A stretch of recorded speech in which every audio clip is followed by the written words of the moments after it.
Hello everyone, welcome to Cycle, the program focused on Mongolian business and economy. My name is Batsirin Namshir.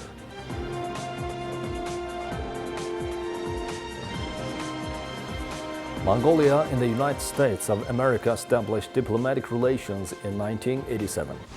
The US became Mongolia's fifth strategic partner in 2019.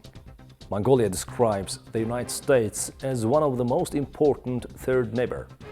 Let me give you some information about Mongolia-US trade relations. Mongolia ranked number 153 among the United States' top trade partners. Last year, Mongolia ranked number 146. As of August 2020, Mongolia's trade with the US reached $87 million according to a World City of latest US Census Bureau data. That is 46% below its total trade during the same period last year. US exports to Mongolia decreased 44%, while Mongolia's export to the US fell 60%. The US surplus with Mongolia was $72 million. In January, Mongolia's imports from the US were $9.6 million and Mongolia's exports to the US were $1 million. In February, imports rose to $15 million and exports were $0.8 million. In March, imports dropped to $10.5 million and exports reached $1.5 million. In April, Mongolia's imports from the US decreased to $10.3 million and exports fell to $0.2 million. In May, imports were $8.2 million and exports were $0.4 million. In June, imports increased to $12 million and exports reached $0.7 million.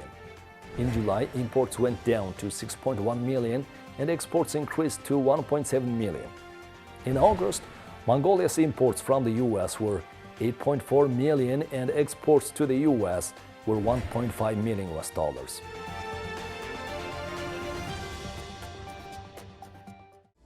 The top 5 Mongolia's imports from the US were the categories of passenger vehicles, motor vehicle parts, rubber tires, parts of heavy machinery, tractors. They accounted for over 50% of the total imports from the United States.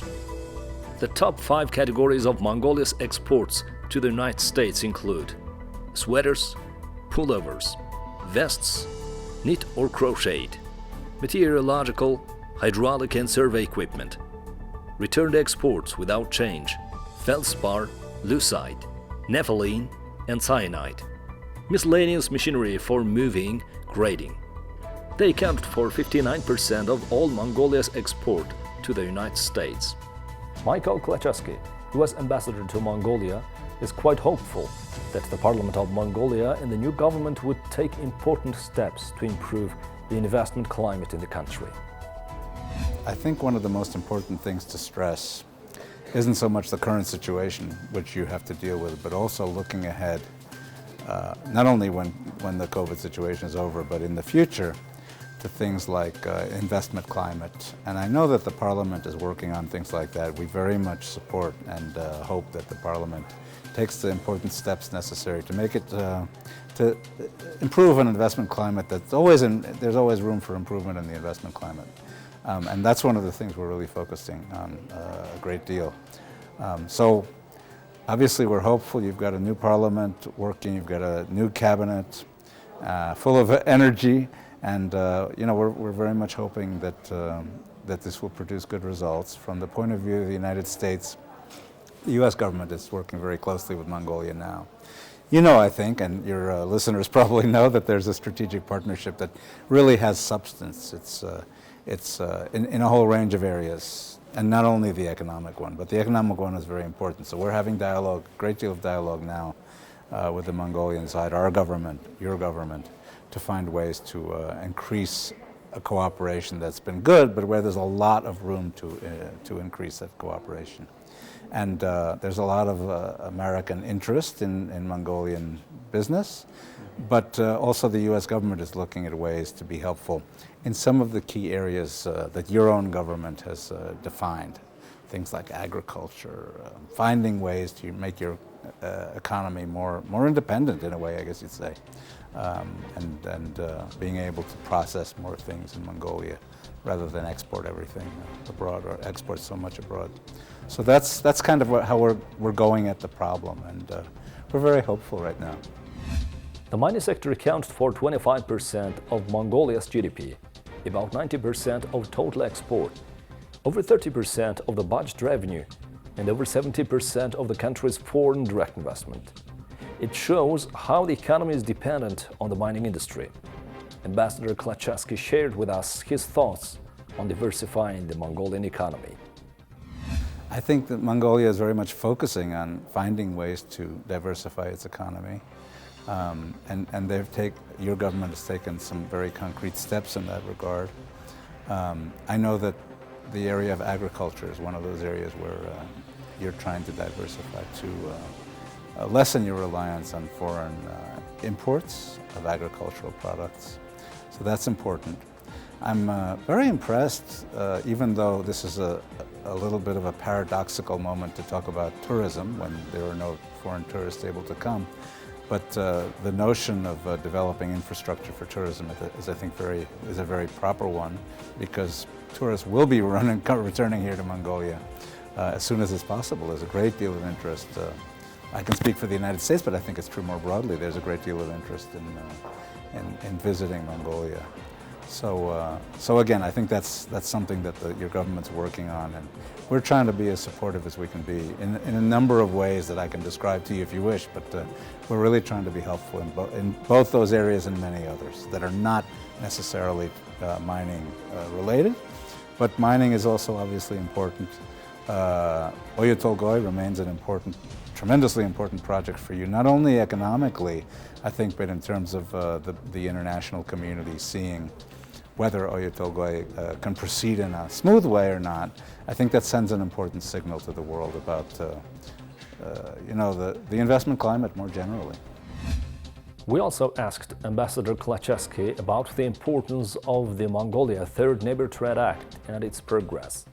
In 2019, United States Representative Ted Yoho introduced the Mongolia Third Neighbor Trade Act in the U.S. House of Representatives.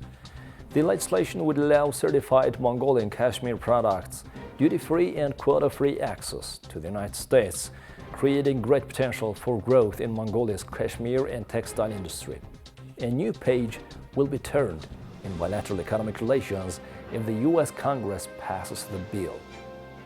Third Neighbor Trade Act is before Congress right now, and we understand it's an important area of focus for your government. I can't really speak so much to the Third Neighbor Trade Act because it's in the U.S. Congress. I'm with a different branch of the U.S. government. So what I would say is that while the Third Neighbor Act is important, we understand that it's a part of this effort to improve your agricultural sector. There's a lot more that can be done. In other words, I don't think there should be a reliance only on the Third Neighbor Act.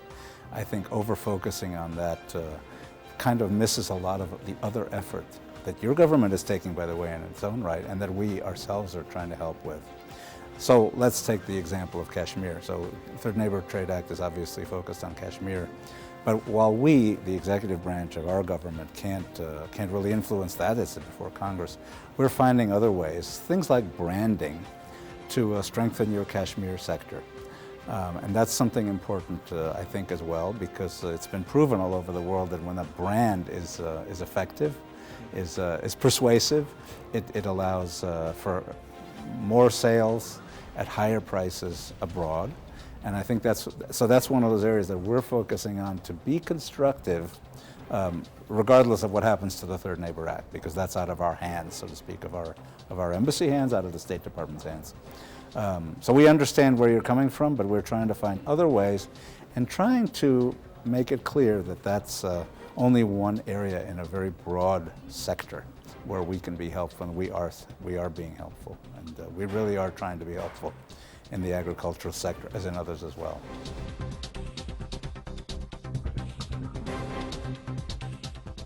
The Business Council of Mongolia organized its October monthly meeting last week. Ambassadors of Canada, the US, Italy, France, India, and the European Union to Mongolia participated in the meeting and shared the experiences of dealing with the impact of COVID-19 in their countries. After the opening remarks by Tumen Sokt, CEO of the Business Council of Mongolia, Mr. Thaugsuren, Governor of the Bank of Mongolia, gave a speech on the update of the Mongolian economic outlook for 2021 and 2022. The roundtable discussion of the ambassadors was focused on the impact of COVID-19 on the economy. They shared with the participants of the meeting the measures taken by their respective countries to handle the impact of the pandemic. They also exchanged views on Mongolia's current economic situation and challenges caused by the pandemic. We interviewed Mr. Tumen Sokt, CEO of the Business Council of Mongolia, about the meeting and the Mongolian economic situation.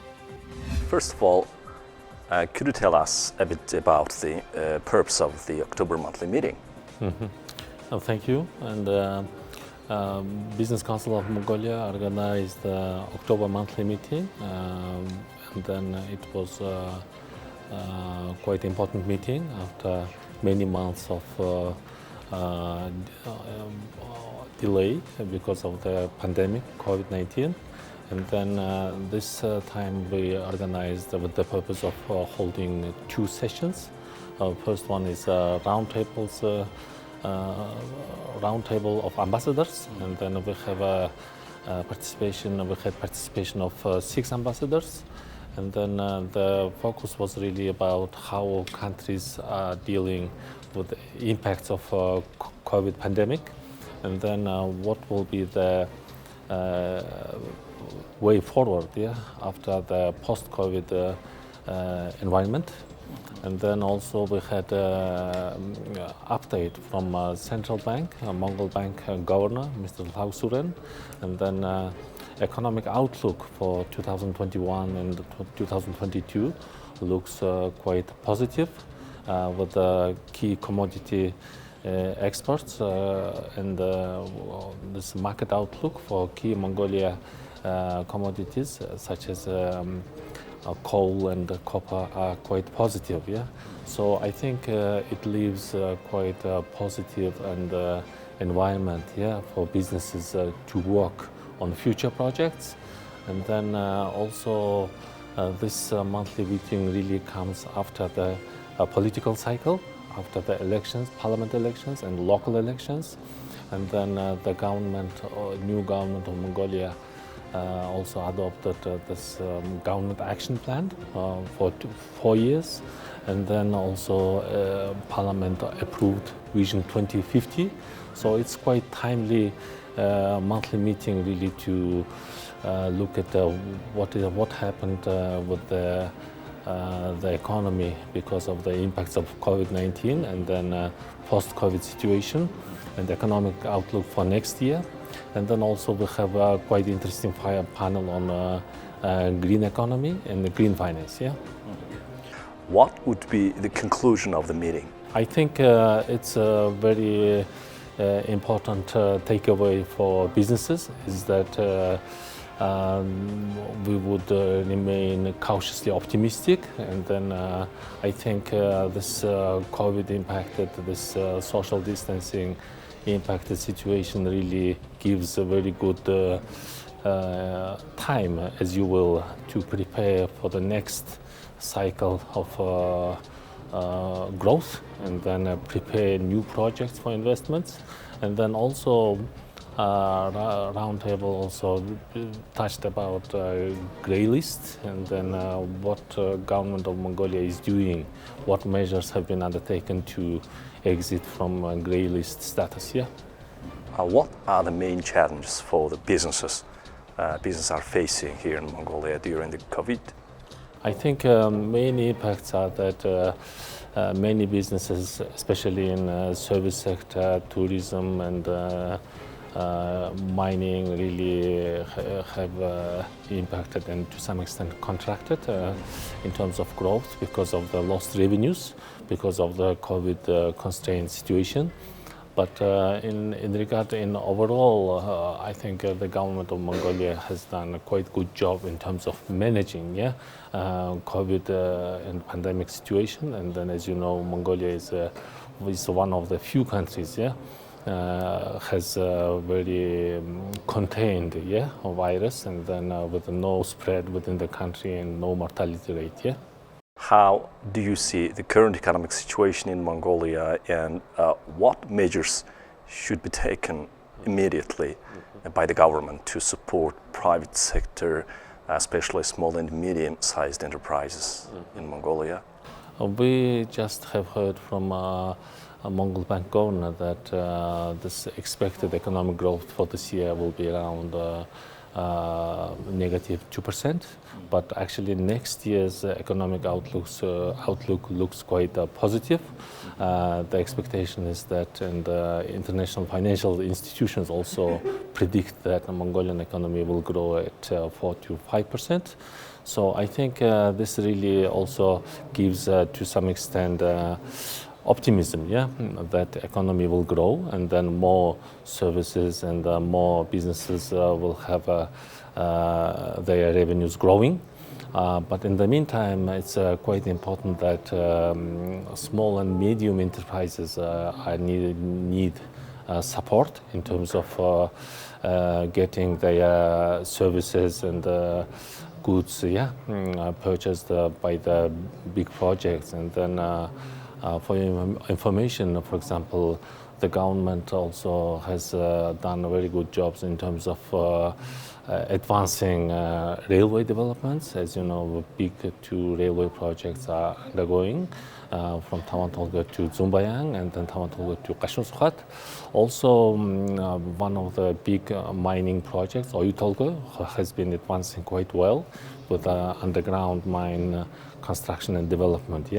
So it really also this advancing big infrastructure projects and big mining projects such as Oyutolga really also opens up opportunities for small and medium enterprises to provide their services for big and mining and infrastructure projects. How about the topic of a November monthly meeting, next monthly meeting? I think we are planning to have next planning meeting really focused on infrastructure and connectivity.